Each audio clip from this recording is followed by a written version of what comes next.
नमस्ते प्यारे बच्चों। तो आइए आज हम इस वीडियो के माध्यम से ये कक्षा 8वीं का अध्याय 8 बल एवं दाब, इसके पहले जो हमने वीडियो बनाई हैं और 1 से 7 तक के सभी अध्याय कंप्लीट कर लिए थे। जिस बच्चे के नहीं हुए हैं वो जो है इसकी प्ले लिस्ट पर जा कर के देख सकते हैं और वहाँ से कंप्लीट कर सकते हैं। ठीक है, प्ले लिस्ट पर जाने की प्रोसेस भी मैंने 1-2 बार बता दी है। चलिए यहाँ देखेंगे हम अध्याय 8 बल तथा दाब। बल क्या होता है और दाब क्या होता है? बल यानी होती है ताकत, है ना? और दाब यानी कोई वस्तु का जो है वजन या जो घिसटती है या जिस पर हम कोई वस्तु दबाएं और खींचते हैं तो उसको हम दाब बोलेंगे। तो यहाँ देखें चित्र ए दिया गया है, एक चित्र यहाँ पे बी दिया गया है। ए और बी ये दो चित्र हैं, पाठ के पूर्व की तैयारी के रूप में यहाँ थोड़ा सा दिया गया है, तो ज़रूर हम इसको समझें। इसमें दिया है कि चित्र ए में कम मेहनत और ताकत लगेगी या चित्र बी में कम मेहनत या ताकत लगेगी। तो देखिए जो चित्र ए है, इस ए में कम मेहनत लगेगी और जो चित्र बी है इसमें अधिक मेहनत लगेगी। दोनों व्यक्ति जबकि एक ही व्यक्ति है, ठीक है ना? तो ये इसको खींच रहा है और ये इसको धक्का दे रहा है ना? तो ये धक्का देने में ज़्यादा ताकत लगती है क्योंकि वहाँ पे घर्षण ज़्यादा काम करता है, और चित्र ए में जब हम कोई वस्तु खींचते हैं तो उसमें कम मेहनत लगती है। ठीक है, चलिए आगे देखें। इसी प्रकार से और भी दिए गए, देखिए यहाँ पे केक रखे हुए हैं 2, और इन केकों में यदि हम इसको किस प्रकार से काटें, यदि हम धार से काटते हैं तो इसमें कम मेहनत लगती है, और धार से नहीं काटते हैं, पूरा उसको काटते हैं तो उसमें ज़्यादा मेहनत लगती है। चलिए इसी प्रकार से आगे देखें तो यहाँ इसके जो बहुविकल्पीय प्रश्न दिए गए हैं, इन बहुविकल्पीय प्रश्नों में दिया है कि सही विकल्प के आगे क्या करना है, हमें सही का निशान लगाना है बस।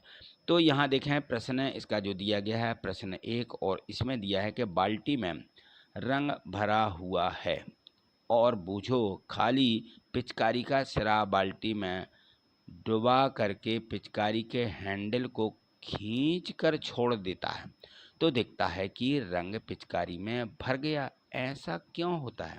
तो आपने कई बार आप पिचकारी भरते हैं और उसका जो सिरा होता है आप पिचकारी के हैंडल को पकड़ के खींचते हैं और उसमें रंग भर जाता है ना? तो ये क्यों, ऐसा क्यों होता है कि उसमें रंग क्यों भर जाता है? तो देखिए ये होता है वायुमंडलीय दाब के कारण। कौन सा दाब लगता है इसमें? वायुमंडलीय दाब। ठीक है, उस तरफ से हवा हम इस तरफ से कम करते जाते हैं और जो स्थान खाली होता है वहाँ वायुमंडल की जो हवा है वो उसमें भरती जाती है।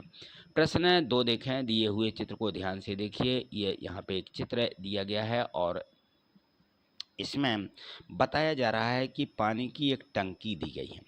इस पानी की टंकी में देखें दिए गए चित्र के अनुसार इसमें आ बा सा दा ये 4 बिंदु दिए गए, आ बा सा दा, है ना?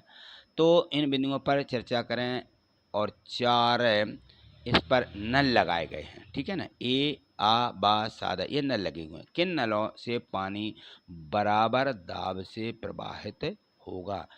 कौन से नल होंगे जिसमें बराबर दाब? देखिए जो समान माने उसमें लगे होंगे स्थिति में, उनमें जो है क्या होगा, पानी बराबर प्रेशर से आएगा। तो यहाँ बा और सा देखें बिल्कुल सीध में लगे हुए हैं, तो इन दोनों नलों में पानी बिल्कुल क्या होगा, समान स्थिति से आएगा। जैसे दा है तो इसमें अधिक दबाव लगेगा और ये आ है थोड़ा कम दबाव। ठीक है ना? तो इस प्रकार से स्थिति बनेगी। प्रश्न इसका तीसरा दिया गया है। तीसरा में देखिए कि पहेली ने गूंथे हुए आटे को दबा करके समतल चपाती का आकार दिया। यह परिवर्तन किसके बल के कारण हुआ है? देखिए आप लोगों ने देखा होगा घर में रोटियां बनाते हुए अपनी जो अपनी माँ बहनें होती हैं, तो यहाँ देखें पेशीय बल जो लगता है, हम जब कोई चीज़ दबाते हैं तो हमारा पेशीय बल काम करता है, हमारी पेशियाँ मांसपेशियाँ उसको दबाती है ना। नीचे दिए गए जो चित्र हैं इनमें 2 छात्र हैं ए और बी। एक जो है भारी संदूक को एक दूसरे की तरफ समान बल लगा करके धकेल रहे हैं, तो संदूक पर लगने वाले बल की दिशा क्या होगी? अब दोनों का समान बल लग रहा है, इसमें ना कोई कम बल लगा रहा है ना कोई ज़्यादा बल लगा रहा है ना? तो उसकी जो है दिशा परिवर्तित नहीं होगी, वहीं नहीं जा सकता ये, क्योंकि उतना ही बल इस तरफ ए से लग रहा है उतना ही बी से लग रहा है, दोनों से एक समान बल लगता है, तो इस वस्तु में कोई परिवर्तन नहीं होगा। यहाँ देखें प्रश्न 5 है इसी का कि पेड़ से फल का गिरना किस बल का उदाहरण है। तो यह गुरुत्वाकर्षण बल, हमारी पृथ्वी में कौन सा बल है, गुरुत्वाकर्षण बल। तो ये जो गुरुत्वाकर्षण बल होता है ये अपनी और किसी भी वस्तु को क्या करता है, खींच लेता है, ठीक है ना। चलिए आगे देखें, यहाँ पे विकल्प दिए गए हैं और ये जो खाली स्थान है इन विकल्पों के माध्यम से हमें भरना है। तो यहाँ देखें ये शब्द दिए गए, इनका चयन करते हुए ये है असंपर्क, पेशीय बल, परिमाण, प्रतिकर्षित, वायुमंडलीय और संपर्क, ये शब्द दिए गए हैं। तो यहाँ पे देखें किस बल की शक्ति को आमतौर पर उसके परिमाण द्वारा व्यक्त किया जाता है, किसको, परिमाण के द्वारा। वायु द्वारा लगाए गए दाब को क्या कहते हैं, वायुमंडलीय दाब कहते हैं। स्थिर वैद्युत बल, जो स्थिर वैद्युत बल होता है वो असंपर्क बल का एक उदाहरण है, वो असंपर्क है, वो ऑटोमेटिक लगता है। मांसपेशियों के क्रिया स्वरूप लगने वाले बल को पेशीय बल कहते हैं, जो हम किसी वस्तु पे खुद श्रम लगाते हैं ना बल, वह पेशीय बल है। दो चुंबकों के समान ध्रुव एक दूसरे को प्रतिकर्षित करते हैं। जब भी कोई दो चुंबक आपस में हम मिलाते हैं, समान ध्रुव रहते हैं, तो एक दूसरे से अलग होने लगते हैं। यहाँ देखिए प्रश्न तीसरा दिया गया है कि ऐसे दो उदाहरण दीजिए जिनमें लगाए गए बल द्वारा वस्तु की आकृति में परिवर्तन हो जाए। तो ऐसे उदाहरण हैं, जैसे मान लीजिए आपने देखा कि एक प्लेट में जैसे हम आटा गूंथते हैं, है ना, तो उस पर बल लगाया जाता है। साइकिल की गद्दी में लगी एक कमानी जो होती हैं, ये परिवर्तन के उदाहरण हैं। किसी पृष्ठीय बल पर लगने वाले दाब ओ को परिभाषित कीजिए एवं उसका सूत्र भी लिखिए। तो देखिए जो बल होता है किसी पृष्ठ के प्रति एकांक छेद पर लगने वाले जो बल हैं उसको दाब कहते हैं। वह है इधर वाले बल को दाब कहते हैं। किसी भी क्षेत्र पर जो बल लगाया जाता है उसको हम क्या कहते हैं, उसको दाब कहते हैं। तो दाब का सूत्र होता है दाब बराबर बल बटे क्षेत्रफल। ठीक, चलिए आगे देखिए प्रश्न 5, इसमें दिया गया है कि पहेली ने देखा उसकी माँ अनाज को छान रही है। अनाज से छोटे कण नीचे गिर रहे थे और कणों का नीचे की ओर गिरना किस बल का उदाहरण है। इस बल को एक अन्य उदाहरण भी लिखिए। तो देखिए यह गुरुत्वाकर्षण बल का उदाहरण है, हम पहले पढ़ चुके हैं। कोई वस्तु ऊपर से नीचे गिरती है तो यह गुरुत्वाकर्षण बल के कारण होता है ऐसा। तो इस बल का एक और उदाहरण है फल का पेड़ से नीचे गिरना, ठीक है ना। तो इस प्रकार से और भी जो वस्तुएं हम ऊपर से नीचे जब फेंकते हैं तो वो वस्तु नीचे आने लगती है। चलिए यहाँ देखें प्रश्न क्रमांक 6 दिया गया है। प्रश्न क्रमांक 6 में है कि कोई लड़की किसी संदूक को पूर्व दिशा की ओर धकेल रही है। उसकी सहेली संदूक को किस दिशा में धकेले कि उसके संदूक की गति बढ़ जाए। तो देखिए जब वो पूर्व दिशा की ओर धकेल रही तो दूसरी भी उसी दिशा में धकेलेगी। संदूक को उसी दिशा में यानी पूर्व दिशा में धकेलने पर उसकी गति क्या होगी, बढ़ जाएगी। यहाँ देखिए प्रश्न 7वां दिया गया है और प्रश्न 7 में दिया है कि पहेली ने प्लास्टिक की गेंद को फर्श पर तेजी से लुढ़काया। उसने देखा कुछ देर बाद गेंद की गति धीरे धीरे धीमी हो गई और अंत में क्या हो गई, रुक गई। तो यह प्रतिक्रिया, यह प्रक्रिया किस बल के कारण हुई। तो जो इसमें रुकने का कारण है वो घर्षण बल के कारण है, क्योंकि पृथ्वी में जो बल लगता है वो घर्षण बल लगता है, क्योंकि पृथ्वी अपनी ओर उस वस्तु को खींचे रहती है। चलिए यहाँ देखें इसमें है कि लगने वाले जो गेंद है रुकने में बल की दिशा क्या होगी। तो इसकी दिशा सदैव गति की दिशा के विपरीत होती है। जब कोई बल लगता है तो उसके विपरीत बल लगने लगता है, उसको घर्षण बल कहते हैं। पहले यहाँ पे देखें पहेली ट्रेन की यात्रा के लिए माता पिता के साथ रेलवे स्टेशन पर गई। वहाँ कुली ने उनका सारा सामान सिर पर रख लिया। पहेली ने देखा कि कुली ने भारी बोझ उठाते हुए या उठाते समय अपने सिर पर कपड़े को गोल लपेट कर रखा, है ना, ऐसा रखते हैं लोग। और कुली ने ऐसा क्यों किया होगा भाई, कि उसने अपने सिर पर सामान रखने के पहले सिर पर एक बहुत बड़ा कपड़ा लपेट लिया। उसके सिर पर लगने वाला जो बल है वो कम हो जाता है, ठीक है ना। दाब, यहाँ पे दाब लिख लीजिए, लगने वाला दाब है यहाँ पे। उनके शरीर पर लगने वाला दाब कम हो जाता है और वह जो है उसे तो वह बोझ को आसानी से उठा सकते हैं। ठीक है, यहाँ झा बना लीजिए।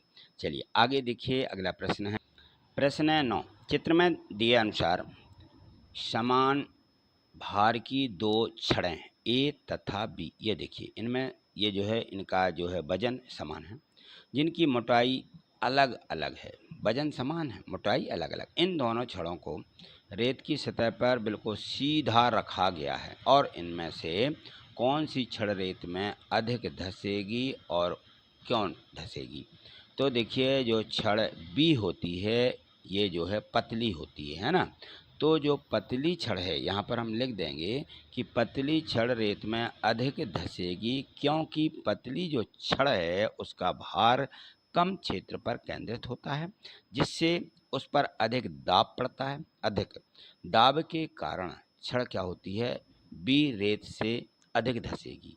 जो छड़ ए है वो छड़ बी से रेत में अधिक धंसेगी। ठीक, चलिए अगला प्रश्न है प्रश्न यहाँ पे देखें 10वां दिया गया है कि बल लगाने पर किसी वस्तु में क्या क्या परिवर्तन होते हैं। जब हम किसी वस्तु पर बल लगाते हैं तो बल लगने से वस्तु की गति और आकार की गति दिशा बदल सकती है। ठीक है ना, बल के परिणाम स्वरूप कोई वस्तु गति कर सकती है, धीमी हो सकती है और रुक भी सकती है या दिशा बदल सकती है। ठीक है ना, तो ये जब हम किसी वस्तु पर बल लगाते हैं तो ये स्थितियां घटित हो जाती हैं। चलिए आगे देखें, अगला प्रश्न है यहाँ पर प्रश्न क्रमांक 11 दिया गया कि आपने दैनिक जीवन में होने वाले कुछ ऐसे कार्यों की सूची बनाए जिनमें गुरुत्वाकर्षण बल कार्य करता है। कौन सा बल कार्य करता है? गुरुत्वाकर्षण बल कार्य करता है। तो उनकी यहाँ पे सूची बनाए इस प्रकार से। यहाँ देखिए हमारे आसपास होने वाली हर क्रिया गुरुत्वाकर्षण बल का जो है स्पष्ट उदाहरण है, जो भी होता है। तो देखें जैसे मान लीजिए गिरती हुई वस्तु की गति है, सूर्य के चारों ओर ग्रहों की गति है, ग्रह जो है उसके चारों ओर घूमते रहते हैं, अंतरिक्ष में तारों और आकाश गंगा की गति, पेड़ों से फल का गिरना जमीन पर, है ना, ये गति कौन सी गति है? ये गुरुत्वाकर्षण बल की गति के उदाहरण हैं। अगला प्रश्न यहाँ पे देखें तो इसमें यहाँ से देखिए प्रश्न क्रमांक 12वां दिया गया है और ये ऐसा प्रश्न है, ऐसे प्रश्न प्रोजेक्ट कार्य में भी पूछे जाते हैं। देखिए यहाँ पर प्रश्न 12वां, निम्न स्थितियों में बल लगाने वाले कारक तथा जिस वस्तु पर बल लग रहा है उनको पहचानिए और प्रत्येक स्थिति में जिस पर बल का प्रभाव कम दे रहा है उसे भी यहाँ पर लिखिए। तो यहाँ पर देखिए 3 स्थितियाँ दी गई हैं।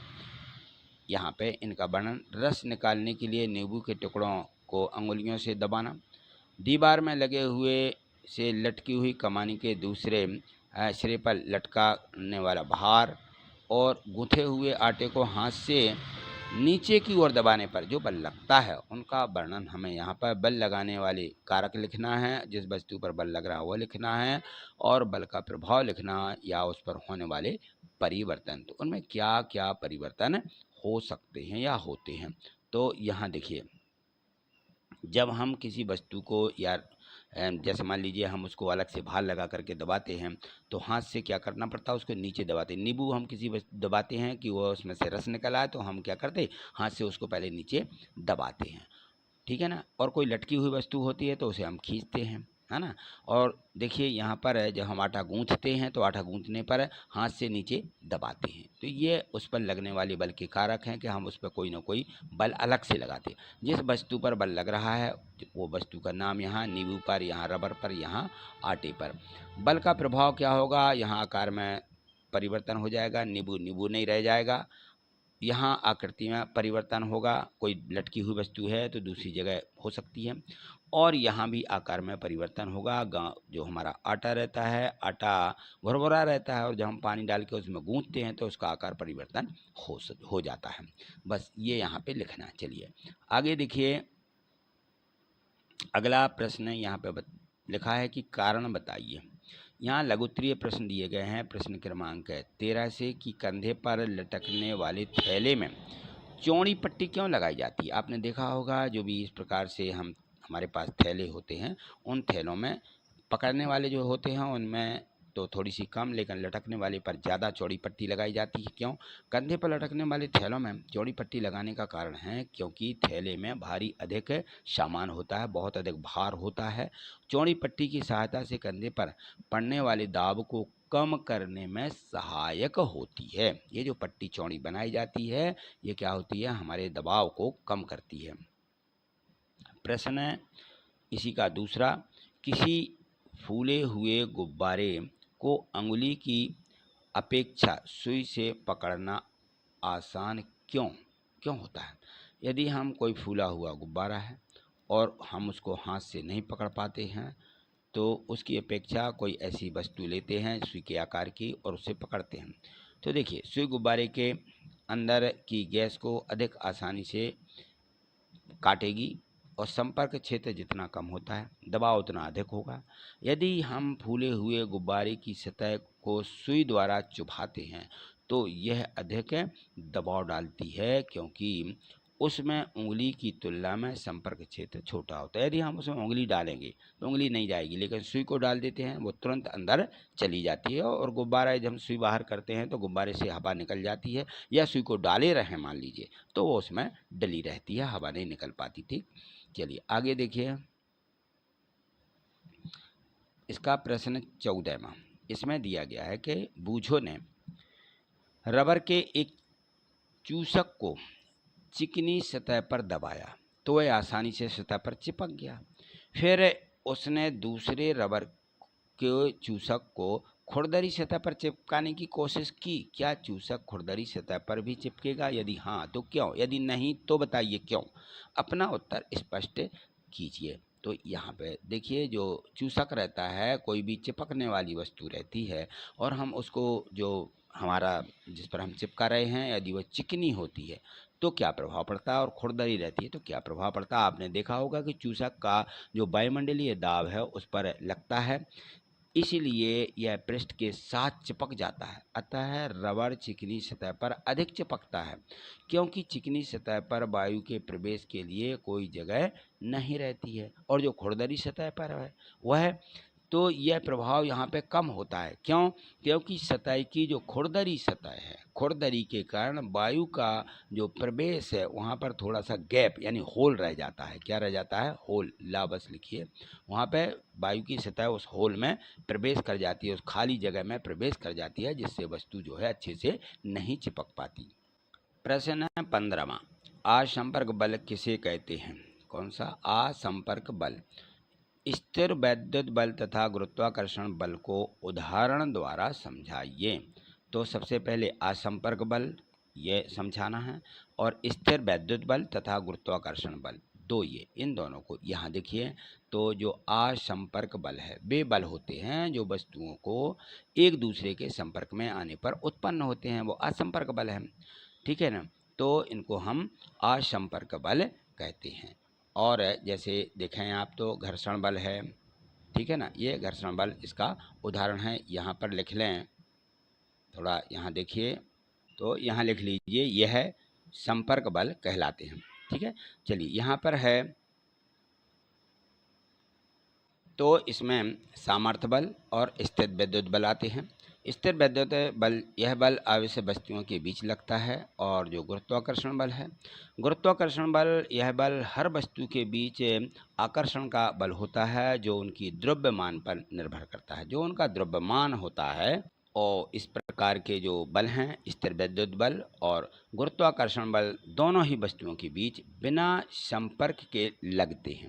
जबकि जो असंपर्क बल हमने पहले देखा, तो असंपर्क बल के लिए शारीरिक संपर्क की आवश्यकता होती है। जो असंपर्क वाले बल हैं, बाकी के ये जो तनाव वाले बल हैं, ये जो है बिना उसके लगने लगते हैं। चलिए आगे देखें, यहाँ दिया गया है प्रोजेक्ट कार्य नंबर 1। इसमें है, नीचे दिए गई जो तालिका है इसमें कुछ स्थितियाँ दी गई हैं जिनमें वस्तु गति नहीं कर सकती, किंतु इन स्थितियों में बल लगाने पर उनकी अवस्था अथवा आकृति में परिवर्तन हो सकता है। तो नीचे जो दी गई तालिका है इसमें स्थितियों में बल लगाने पर होने वाले परिवर्तन को नोट कीजिए तथा अपने पर्यावरण में उपलब्ध सामग्री का उपयोग करके इसी प्रकार की 5 अन्य वस्तुओं को भी यहाँ पे लिखिए जोड़ करके यहाँ पर। तो देखिए यहाँ पे जो और भी वस्तुएं दी गई हैं यहाँ हमें लिखना है। तो सबसे पहले तो आप और बाकी लिखेंगे ही, इनको देखिए जो स्थितियां दी गई हैं और बल कैसे लगता है। इसमें एक प्लेट में गूथा हुआ आटा, तो हमने देखा है कि हम आटे को नीचे दबाते हैं तो उसकी अवस्था में क्या होता है, परिवर्तन होता है या नहीं।